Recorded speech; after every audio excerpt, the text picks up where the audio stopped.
back to MFA Writers. The pod team is enjoying the last of our vacation this week before we kick off Season 4 of the podcast.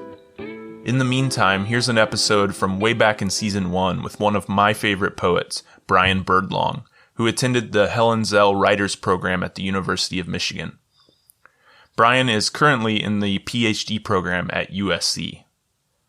The podcast will be back in 2 weeks with a brand new episode. Until then, you can find MFA Writers on Instagram and Twitter, as well as mfawriters.com. We love to hear from listeners, so feel free to shoot us a direct message on one of those platforms or an email at mfawriterspodcast@gmail.com. And if you have a minute to rate or review the show, the best place to do that is on Apple Podcasts. Doing so will help boost our podcast as we try to boost these amazing writers. Also, if you or someone you know would like to be a guest on the show, you can apply at mfawriters.com. On that same website, you can also click the support button to support us financially, if it's within your means. Or you can do so by going directly to buymeacoffee.com/mfawriters. Finally, as always, thank you for listening, and we hope you enjoyed the episode.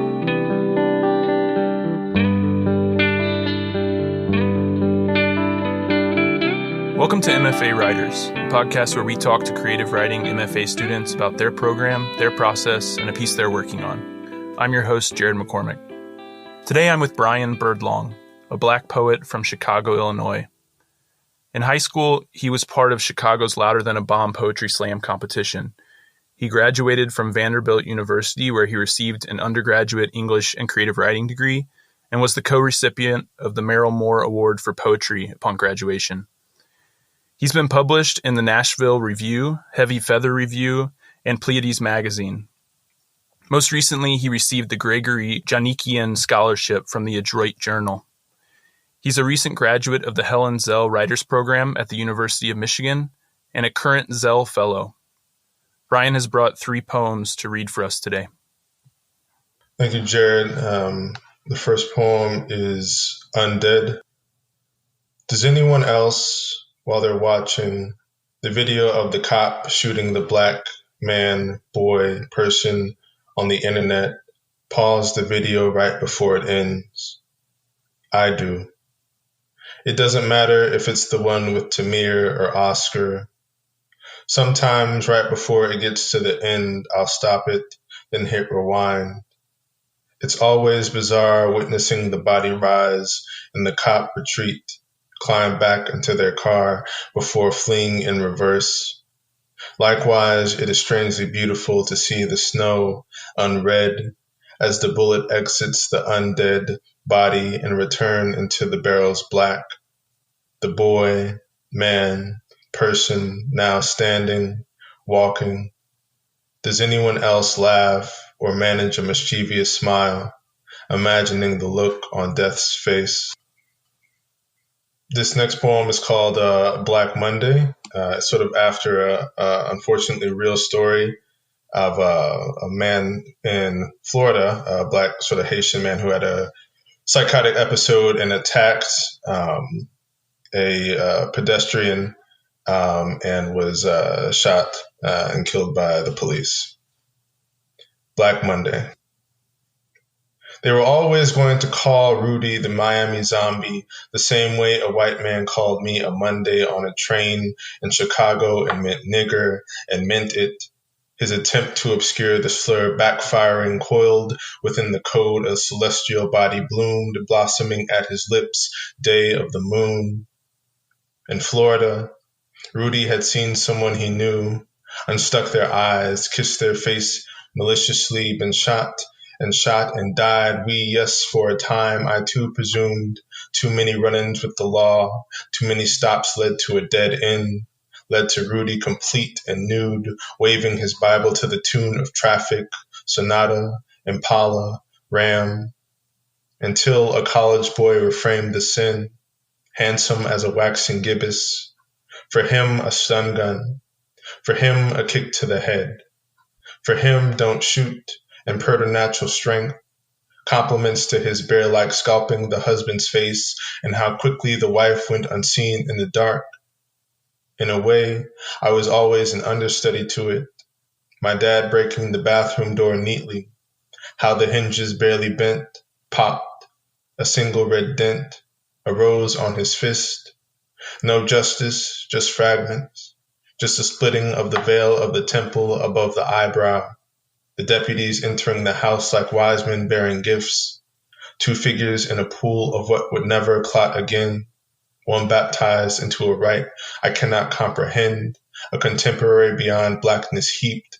The Monday, Monday, Monday, Monday of each month. Rudy, before. I never knew how hard it was to gently close a bathroom door, how difficult it could be to not shatter a man's face, to rename yourself in the midst of grief, embrace again for the coming week. The last poem is Self-Portrait of the Artist as a Zombie. But then again, there's the painting, the graffiti of a zombie in black acrylic on an abandoned building by the old home along with the phrase, still alive. I used to jog by its form mirroring function, its derelict branded on derelict, its meta slowly renovated, transformed from an empty shell into a nest for bees. A brewery with honey, nectar, the tag zombie painted over with white. But still, within, the folks leering as I ran toward home, my mother not knowing if I would return alive in that city, that country, that time, another kind of ruin, threatening to consume me if I stop. In one draft, I do, and the abandoned building turns me into an abandoned building filled with insects. And yet, in the final frame, a boy who looks like me is standing in the doorway, while a woman who resembles my mother jerks her hand away from his face as it returns to her, still alive, but cold. Thanks, Bryan. That was great. I really appreciate you being here and reading those for us. It's great to have you. Thank you too, Jared, for the opportunity. So in each of these poems, you either allude to or directly reference zombies. And I suspect when most people hear the term zombie, they think of The Walking Dead or maybe like the George Romero films, Night of the Living Dead and Dawn of the Dead. But the idea of the zombie actually comes from Haiti and represents something quite different. So for listeners who don't know, do you mind explaining the zombie of Haitian folklore? Yeah, I can explain it a bit. So I guess I could qualify a bit. Also, I'm of Haitian descent. My mom is Haitian. Her parents came from Haiti in the 50s. And yeah, while our, I guess, immediate family didn't really have any connection with the, voodoo that sort of the zombie surrounds in Haiti. In sort of the Haitian cultural tradition, the zombie is created by a Bokur, kind of like a witch doctor, and is usually created to do work. The sort of zombie is kind of separate from traditional Haitian voodoo religion, but it is definitely a component of sort of the status unto this day, actually. And it was, originally a commentary, sort of fear from Haiti's colonial beginnings. The colony of Saint-Domingue, people were afraid of being, sold into slavery, the treatment that they received as slaves. And it was, even more grotesque with the idea of the zombie being forced to do labor even after, you passed away. And so that is sort of the feeling and the anxiety that persists with the Haitian conception of the zombie. You said that your family didn't necessarily have a direct connection to like that voodoo folklore of Haiti, but do you remember the first time that you heard about this idea of the zombie in Haitian folklore? And like, at what point did you start incorporating it into your work? Yeah, that's a good question. So I grew up, of course, in America. I'm from Chicago originally. And I sort of grew up, like many others in America, consuming a lot of American sort of zombie pop culture, the Walking Dead show, the films like 28 Days Later, Shaun of the Dead, the video game, Left 4 Dead, I remember. And so it was maybe more so in my teenage years, even college years, that, just by in association of that, I, came to understand the connection with the Haitian folklore of the zombie. So that those two things were sort of swirling around in my head. And it wasn't until, I got into the MFA and had to begin to think about, all right, I'm going to work for some years on a book length project. What am I going to write about? What is my, project going to be that I'm going to research for, really lean into? And I was really curious about following the trajectory. That was the initial word, the trajectory from, the Haitian folklore of the zombie, and how, that becomes, in American films, and even leading, into international films, and international culture. Well, I mean, Haitians, as you said, they use the zombie as like a metaphor for enslavement. And later in those Romero films that I referenced, he used the zombie as a metaphor for consumerism. But, like you said, nowadays zombies are like big business with video games and TV shows and movies.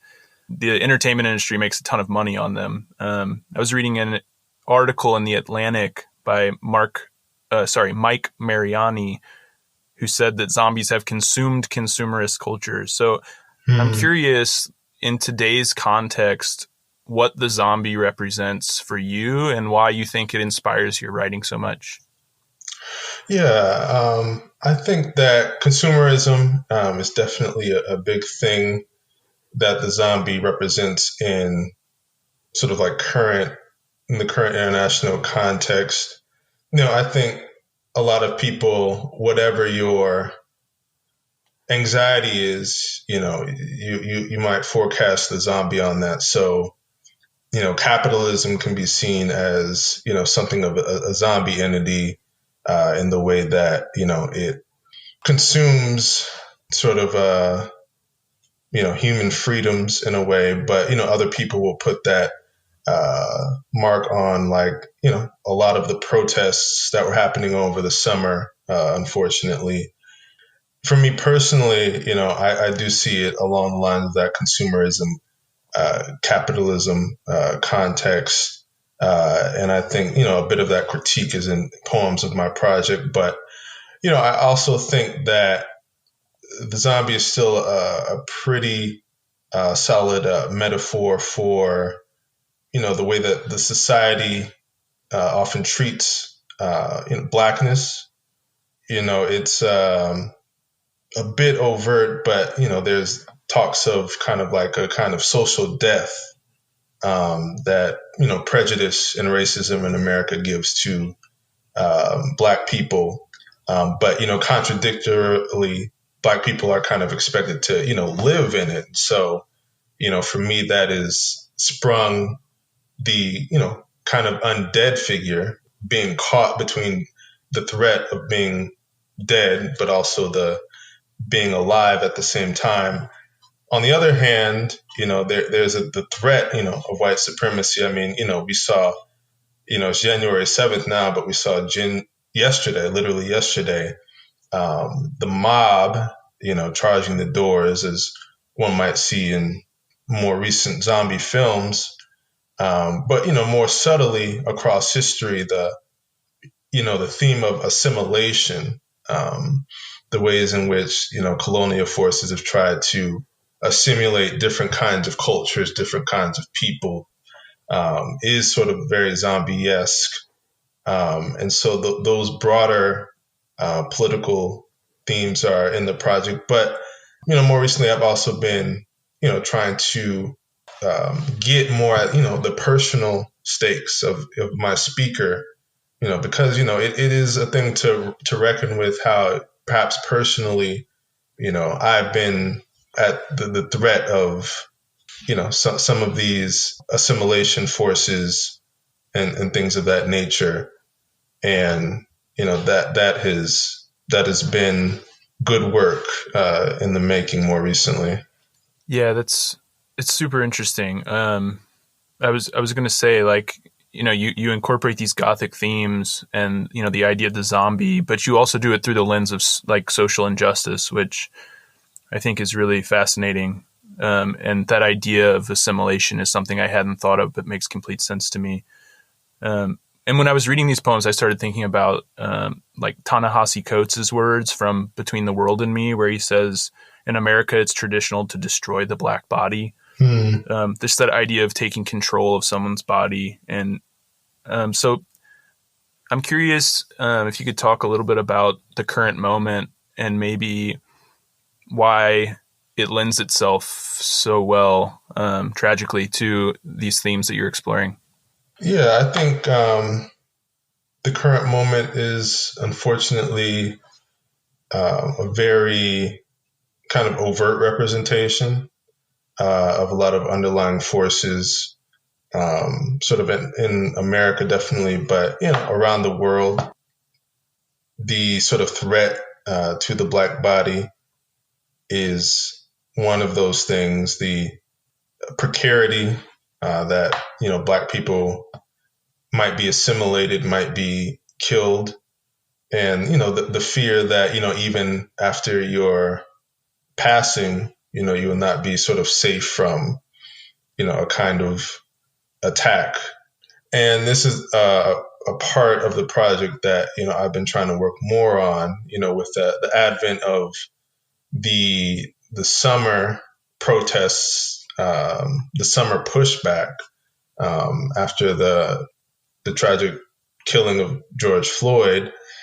The people in the streets sort of standing in perhaps for the another part of the zombie, which is a kind of revolutionary push, because also in Haiti, there was the sort of myth of the zombie during colonial slave times, but of course in the history of that country, they were able to wage revolution, and that was a point of fear and anxiety for the individuals, the white plantation owners.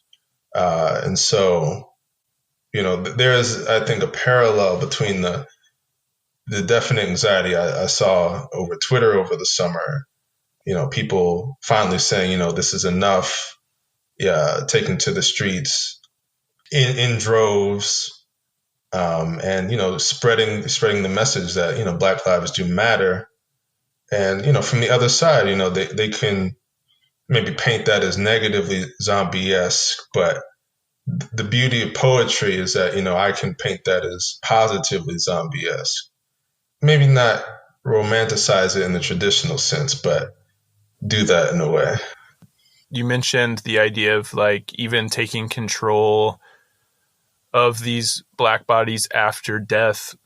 I was thinking about Michael Brown. I'm from Missouri, so he's always like, in my mind when I have these conversations.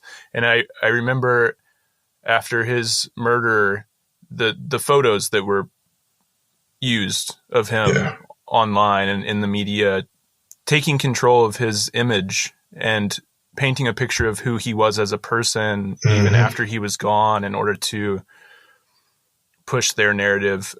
So I'm wondering what you're hoping people will take from your poems when they read poems like this and start thinking about these themes. And in the current moment, as people take to the streets and protest for Black lives, what are you hoping they might think about when they read your poem, and what do you hope that they might consider and take away from it? Well, I've been trying to write some dope poems. That's the first step, right? Yeah. So I hope they take that away. But yeah, I hope that they see, some truth. I know, we're kind of in the era of, fake news and alternative facts. I think poetry is a medium that rather uniquely is equipped to maybe cut through some of that. Mm-hmm. So I hope that they see truth. I hope that they see themselves a bit, especially if they're, I don't know what you call like a Western audience. But also, if they're Black folk, I hope that, I'm able to, be true to that, even as I'm maybe writing something that, a lot of different people can read.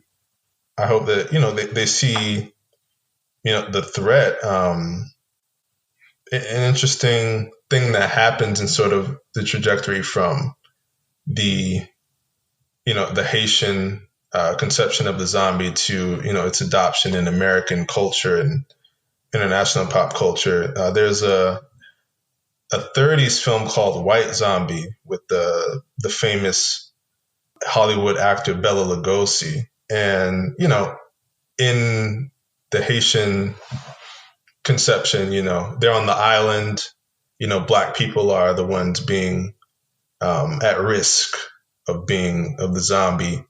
And, we can see that parallel to today. But it's interesting. And, I don't have like an essay on it or not, but it's interesting because, in movies like White Zombie and movies like the George Romero film, Night of the Living Dead, the white body becomes at risk of the zombification. And, that, like I said, I don't really know what to make of that. And it's probably not, equal or equivalent, but, it is, there is something there, I think. So I hope that people will, see that as, the threat that it is, but also, glimmers of hope in the project that I have now. There are perhaps moments of pessimism, but I wouldn't say that, it's nihilistic. There's a few, just turnings of things, the ability to find beauty in a kind of ruin, um, an ability to say that this thing that society deems as ugly is actually beautiful. And yeah, a little bit of the sublime. Well, I think you made a really interesting point about like living in the era of fake news, where people can present a set of facts in the media and then other people can say, I don't think that happened. Yeah. And maybe you're right that poetry and writing can cut against that in some way, because it's a lot harder to say your truth is not true or your feelings are not true. If you can represent in your poetry, like you do so well, what it feels like to be Black in America, that's not deniable, right? Hopefully not. But I think aside from not being deniable, it is something that resonates. I think, poetry, sort of is language, but it's sort of hacked language. And it touches a bit at a thing that, goes beyond language. And I think, people sort of feel it. And then, when you feel it is true, you sort of know it is true. And, it's very hard for, words to sort of assail that feeling. Well, let's rewind a little bit, and I want to talk about your process. So we've been talking about reading your poetry, but I'm curious what your process looks like for actually writing the poetry. If you're thinking about zombies when you sit down to write a poem, or whether those things work their way in on their own, and just like what your writing process usually looks like. Yeah, definitely. So usually I'll have a theme. It's like I'm going to write a poem about family.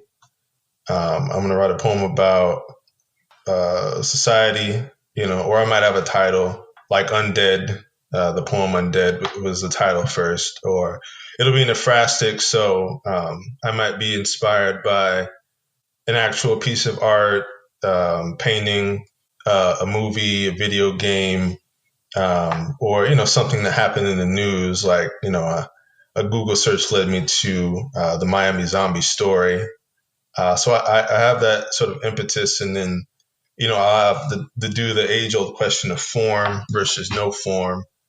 And so after I made that decision initially, doing a little bit of research, if I want to bring in, different elements, different quotes, different things surrounding the issue, unfortunately for Undead, that meant, looking again at that video, things of that nature. And so, after I feel like I've gotten enough research for the initial poem, I'll write. Then the trick I learned in MFA, write until, you think you're done, and then go to sleep, and then wake up and then look at the poem with new eyes.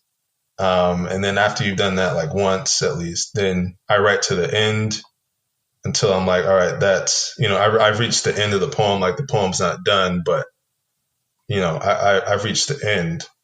And then, more recently, I've begun to edit with several voices in mind. And I think that's one of the benefits of an MFA, that you kind of compile different voices of different editors in your head. You could definitely exclude, some that you maybe find problematic or that you don't think are vibing with that current poem or project, but you edit with several voices in mind. And then you sort of have a finished project. But then, after that, you might, of course, engage in revision. And, a technique I learned personally from C.M. Burroughs is the idea of radical revision. And so that might be, if you don't have a form for that first draft, you might try to revise it by adding, a form, like turning it into like a double sonnet or a sonnet or villanelle or something like that. You might, radically alter the structure, white space, prose poetry, things of that nature. And, you might come out with, an extra dimension of the poem through that. And then, finally, just editing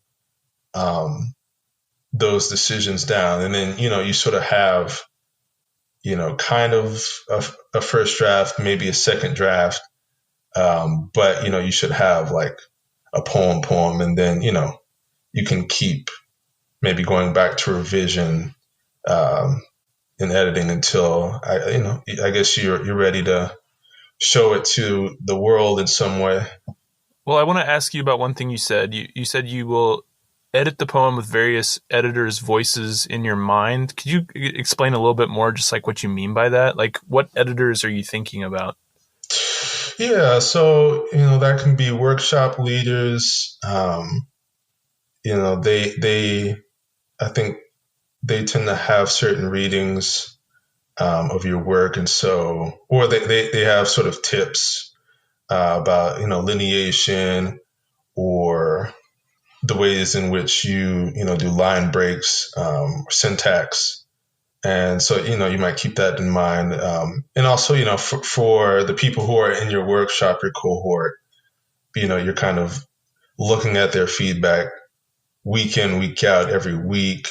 Some of it is written down, so it's sort of reinforced. So you might, think back to what someone said about a similar poem that you wrote, and, then look at the decision that you currently have on the page, and, wonder if it's really working, wonder if someone who you think is a good reader of your work would be confused about a line or a passage, if they would have questions.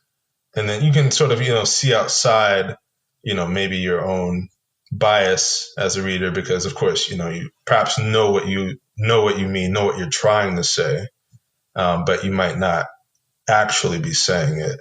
That makes sense. And the second poem you read, Black Monday, you told me is still in the process of being revised. So where in the process is it? Is this a first draft? Is this a second draft? Have you started making some edits? Yeah, I would say this is like a second and a half draft. I had a draft of it initially. I think I brought in a workshop, And then after that, I revised it some to try to send out. But it was actually, there was a talk with a visiting author, Patricia Smith. And before that, I had read her book, Incendiary Art, which is a really fantastic book. And, she talks about the power of persona. And, I am, of Haitian descent. And then the man, Rudy, in that story is, Haitian. So I began to wonder about writing, instead of, the poem that I had, a more radical revision of a persona poem in which maybe I inhabit that persona. And that could maybe get me a bit closer to, I don't know, something that I think the poem is trying to do now that it doesn't quite do. Well, speaking of Patricia Smith's work, you told me that one of your passions is studying books of poetry. I'm curious if you could talk about what that usually looks like in practice for you. Yeah, I think one of the good things about the MFA is, we're kind of like in a book economy for poetry.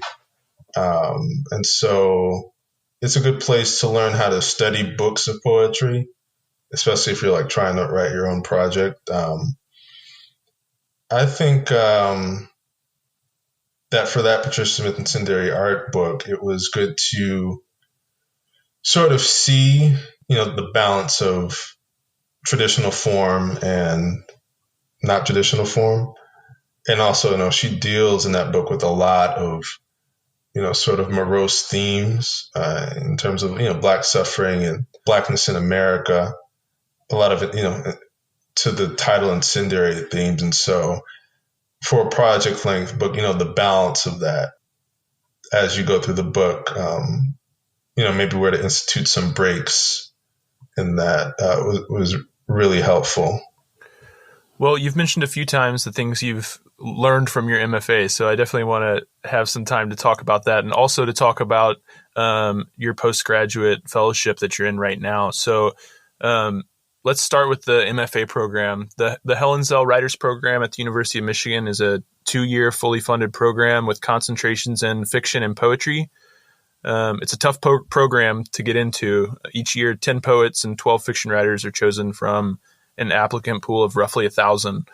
According to the website, these students take craft classes and workshops, attend readings, and meet individually with faculty members. So how has your workshop experience been when you were at Zell? Well, when I was in the program, the workshop experience was, a different level of critical. I'd been in workshops in undergrad, and I guess a few workshops in, non-academic spaces. But, they were definitely reading the poems at a different level. And, there was also, I think the number of people made it, that I got different diverse readings.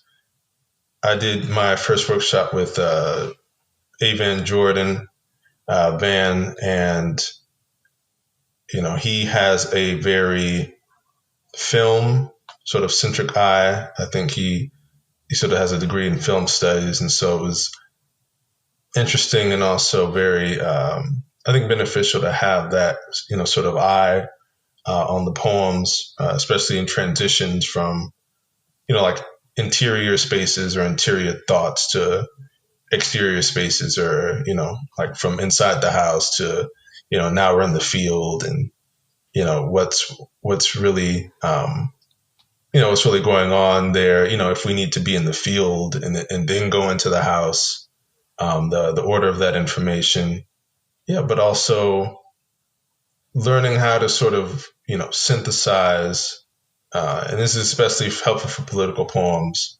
incorporating your personal perhaps details with other information, sort of like you could be at home yesterday, and then juxtapose that with, I don't know, imagery of what was happening at the Capitol how to do that well, without going all over the place was, something that I think that our workshop leaders, asked us to look at. And I think that was very helpful. Well, you mentioned getting a diverse set of eyes on your work. When you say that, are you referring to the faculty members that you're working with, or the students that you're working with, or both? Did you often have like different people in each workshop, or were you taking workshops with some professors more than once, or did you have a lot of the same students reading your work in those workshops? Yeah, so you can take workshops with professors more than once. You meet with your cohort, like all of you that come in 1 year, at least one semester a year. So that's good because, you kind of get some variation in the other semester, but you also get people who become more familiar with your work. And, it was good to have, people of different insights because, some people wouldn't have the frame of reference maybe to understand the poem. And, that's good to know. Maybe, your poem isn't necessarily for the frame of reference that they had at that time. But also, you have people that, do understand and are able to give you more specific feedback. So outside of workshop classes, what types of classes were you taking? Like literature, craft classes? Were you able to do any like independent study with faculty members? Yeah, so I decided to be kind of take a smorgasbord of classes. I took a sort of English PhD classes about Black death in the media, which that was definitely to my own specific project. I took like a general survey course on kind of like, PhD theory in the English department. And, that was definitely broadening. And, from that, I was able to kind of use that paper in applying to creative PhD programs. So it was, it wasn't just a one-off. It was helpful in that way. But, I also took a screenwriting course. So definitely I felt the ability to engage in more broad study. And I also took an entrepreneurship course, kind of curious, kind of in the intersection of sort of writing and entrepreneurship. That sounds awesome. Just being able to find like those kind of diverse classes, build some of those skills, and then to be able to find that class that so closely relates to your own work. It sounds like there's a lot of flexibility in the program to kind of take what you want and find like things that might interest you and intersect with your creative work. Most definitely. And I do know people that did do independent studies, and every semester they do offer craft courses. There was one about documentary poetics that I heard really good things about, although I didn't take it myself. Well, the program website claims, it says, "We like to think of our endeavor as a communal effort to push back against the darkness of intolerance and injustice, to give voice to those experiences and perspectives that might otherwise be silenced, and to embody and value those practices that speak to the importance of empathy and compassion in the world," which is a really beautiful statement to put on your website. But I'm curious if you think that the program lives up to that statement. I feel like I came at a good time in the program. I think it was definitely living up to that statement more than it had been in the past. I do know, I'm a guy, and I did hear complaints, that there weren't too many Black women, women of color in the department, and then, that absence was felt, of course. So I think there could be more on that. And, just I think as a consequence of last year, we definitely had our diversity, equity, and inclusion committee, and that was all nice. But for a lot of institutions, 2020 was the first time we heard the word anti-racism, and that wasn't a word that was or a phrase that was used beforehand. And so, I think now that sort of the cat's out of the bag, I would be hopeful that more sort of anti-racism is incorporated. And it's not maybe too much of a harp on the program. That term probably came into common use for a lot of people just last year. But I think that the anti-racism perspective would help with things such as hiring and retaining a bit more diverse Black women, talent, and leadership in the program.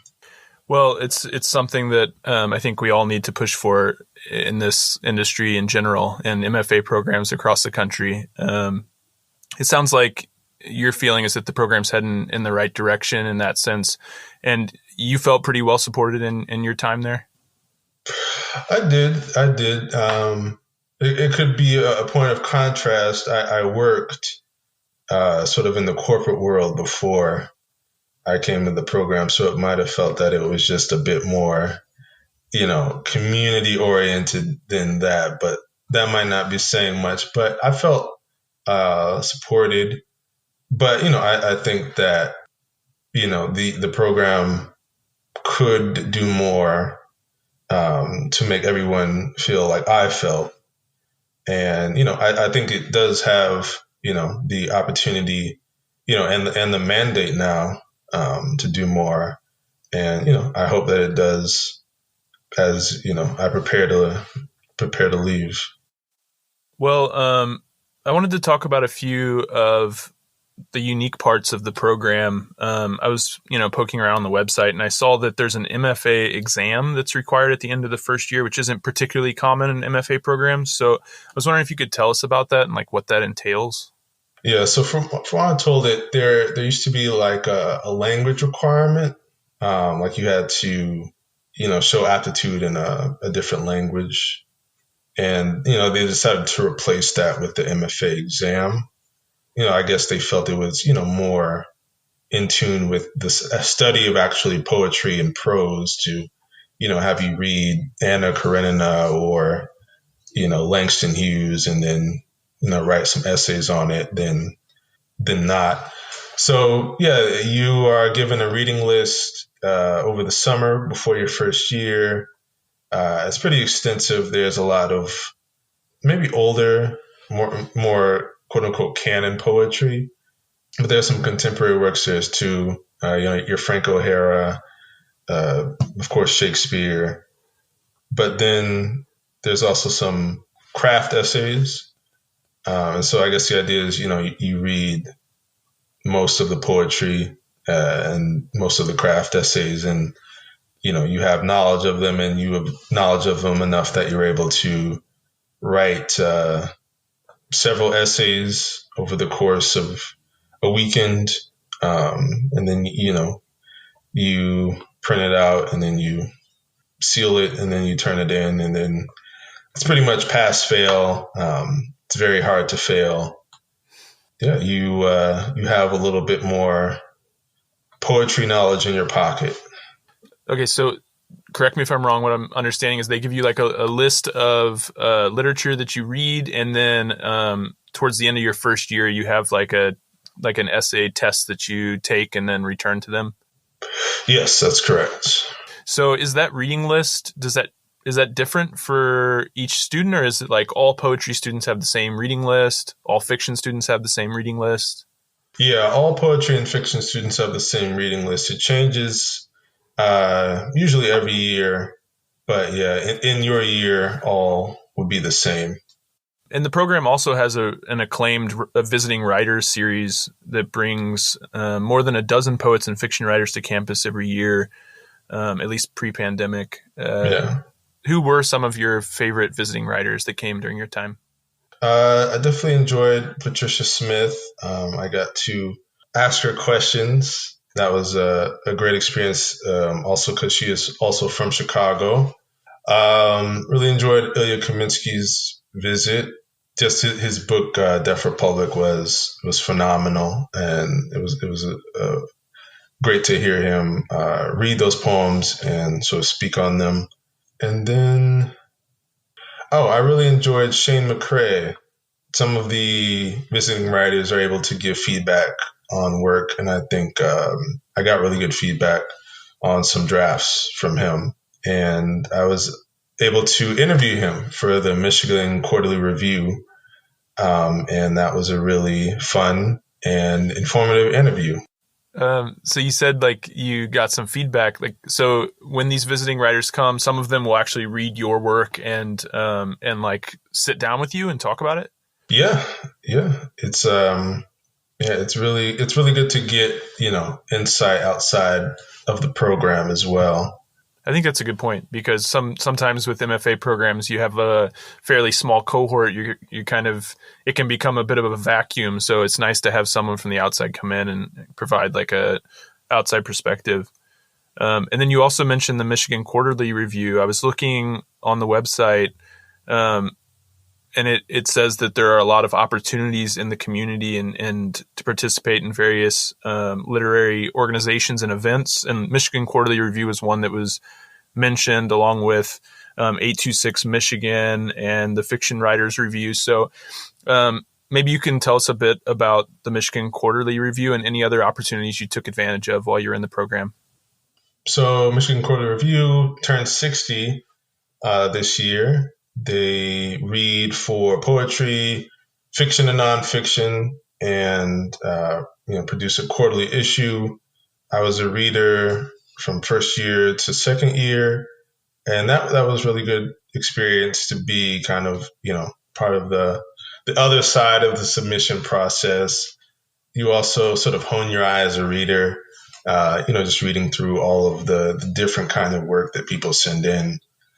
So that was a really good opportunity, and they're good enough to pay you for it. Not too much, but definitely some coffee money. And then a big part was Inside Out. Inside Out, Detroit. There was a fellowship through the program to go co-teach with another MFA student in a Detroit area school. And, that was kind of a formative, a big part of writing and poetry and fiction and academia is definitely pedagogy. A lot of writers, also teach. And so it was good to be able to, that was at least my first time teaching period. And so honing that skill and, being able to do it to young people was rewarding, and something I definitely really am glad that I was able to do at the program. Well, it's cool that you have chances through the program to connect with the community, like the greater literary community. How was the community in the MFA program and around the area? The community in the MFA program was good. I think every cohort is different. My cohort was fortunately pretty tight as sort of poets go. And yeah, we went to each other's readings. We went to get drinks afterwards. People held events in their homes that they invited a lot of people to. It was nice to engage in kind of a more social writerly community. Ann Arbor, Michigan. I'm from Chicago, which I think I've mentioned a lot in this interview. But Ann Arbor is a little small for me. It has enough, and the University of Michigan is like really big, so it helps it feel bigger. But I feel like if you come from a big city, big town, Ann Arbor might be a little small for you. But it has enough. It has places to go. It has little events, and then Detroit, is kind of not too far away. So there's definitely time and space if you need to, go into the city and, explore and see some new things and maybe experience more diversity than in Ann Arbor. Well, after graduating from the program, there's this third-year residency that's available to some students, and you're currently one of those fellows. So can you just tell us about that fellowship and what it entails? Yeah, so I think first and foremost, you have time to write, which is great, especially, given last year, felt very grateful for that. And you also kind of have time to plan your next move. Some people that I know who were Zells went, back to work. Afterwards, some people went to, grad school, PhD, or, some other concentration. You have time to apply for different fellowships. And you also have a community service project about 4 hours a week that you have to do just to sort of give back. And mine is just sort of with MQR, me and my co-editor, we are compiling a short kind of mini issue of the MQR called the MQR mixtape. And, that's been fun. So is this an opportunity that's available to anyone who graduates from the program, or are there like a limited number of spots available for the fellowship? I think, right now it's available to everyone. Historically, that hasn't been the case, and I'm not sure what the future holds. But, I know as of now, is available to all students who graduate. Cool. And you mentioned that it kind of provides you time to plot out your next move. Do you have a sense of your next move yet? Unfortunately, yes and no. So, I applied to like a lot of stuff, but you never know what you're going to get. PhD programs? Yeah, I applied to a creative PhD program, a couple of teaching fellowships, a couple of writing fellowships. So, fingers crossed on those. Hopefully I get those. But there's a lot of competition for that. So we'll see. Well, I'm hoping you get something, and I bet you do, because your poetry's, really moving. I was trying to hold it together while you were reading it today. I think just all the events from yesterday, and it's just a lot on all of our minds right now. So it's really great stuff and really moving stuff. So I wish you nothing but the best. But before we go, I just want to give you the last word. If you have any advice for people considering MFA programs or young poets, any advice you have that you want to tell the listeners? Yeah, I would say, MFA programs can be great. It's definitely, I don't think, worth going into debt over. So if you find a program that, pays the way for you, I would definitely take it. But, I don't think that, unfortunately, we live in a digital age. And so a lot of the resources are available to you at much less cost.